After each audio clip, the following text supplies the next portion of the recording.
IPC ಅಡಿಯಲ್ಲಿ 8-12 POCSO ಅಡಿಯಲ್ಲಿ medical ಎಕ್ಸಾಮಿನೇಷನ್ಗೆ ಹಾಗೂ ಜೆನೆಟಲ್ ಪೋಕ್ಸೋ ಎಕ್ಸಾಮಿನೇಷನ್ಗೆ ಕರ್ಕೊಂಡು ಬಂದಿದ್ರು.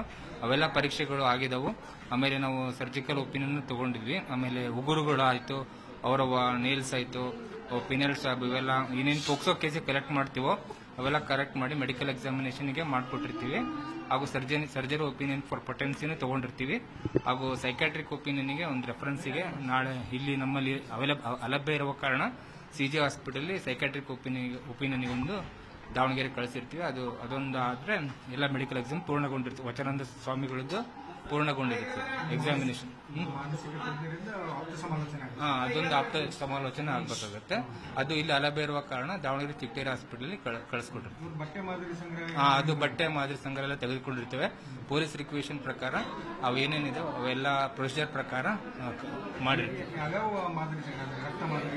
ರಕ್ತ ಮಾದರಿ, ಉಗುರುಗಳು, ನೇಲ್ ಸ್ವ್ಯಾಬ್ಸ್, ಆಮೇಲೆ ಪಿನೇಲ್ ಸ್ವ್ಯಾಬ್ ಅಂತ, ಮತ್ತೆ ಕಾಟನ್ ಸೋಕ್ಡ್ ಬ್ಲಡ್, ಆಮೇಲೆ ರಕ್ತ ತಪಾಸಣೆನೂ ಮಾಡಿರ್ತೀವಿ. Blood group, HIV, HbCG, RBS ಇವೇನು ಅವಶ್ಯಕತೆ ರಕ್ತ ಸಂಗ್ರಹಣೆನೂ ಮಾಡಿರ್ತೀವಿ. ಜೊತೆಗೆ ಅವರ ಆರೋಗ್ಯದ ಬಗ್ಗೆ BP, ಶುಗರ್, ಪಲ್ಸ್ ಅವೆಲ್ಲ ಚೆಕ್ ಮಾಡಿರ್ತೀವಿ. ಹೆಲ್ತ್ ಕೂಡ ಪರೀಕ್ಷೆ ಮಾಡಿರ್ತೀವಿ. ಅವರೆಲ್ಲ ಸದೃಢವಾಗಿದ್ದಾರೆ ಹಾಗೂ ಅವರ ಒಂದು ಎಲ್ಲ ತಪಾಸಣೆಯನ್ನು ಮಾಡಿ ಪೂರ್ಣಗೊಂಡಿರುತ್ತದೆ. ಆ ಫಾರೆನ್ಸಿಕ್ ಲ್ಯಾಬಿಗೆ ಕಳಿಸಿರ್ತೀವಿ. ಎಲ್ಲ ರಿಪೋರ್ಟ್ಸ್ಗಳನ್ನು ಬರೋ ತನಕ ನಾವು ರಿಪೋರ್ಟ್ಸ್ ಕೊಡೋದಿಲ್ಲ. ಒಂದು 15 ದಿವಸ ತನಕ ರಿಪೋರ್ಟ್ ಬರುತ್ತೆ. ಆಗೆಲ್ಲ ನಾವು ಇಲ್ಲಿಂದ ರಿಪೋರ್ಟ್ಸ್ ಪೊಲೀಸರ ಕೈಯಲ್ಲಿ ಮುಟ್ಟಿಸ್ತೀವಿ.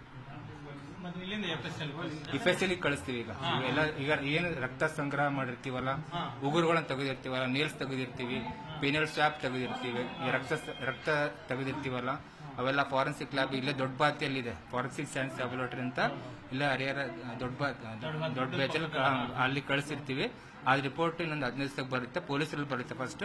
ಆ ಪೊಲೀಸರು ನಂತರ ನಮಗೆ ತಂದು ಕೊಡ್ತಾರೆ. ಆ ಮೂಲಕ ನಾವು ವರದಿಯನ್ನು ನೀಡ್ತೀವಿ ಮುಂದಿನ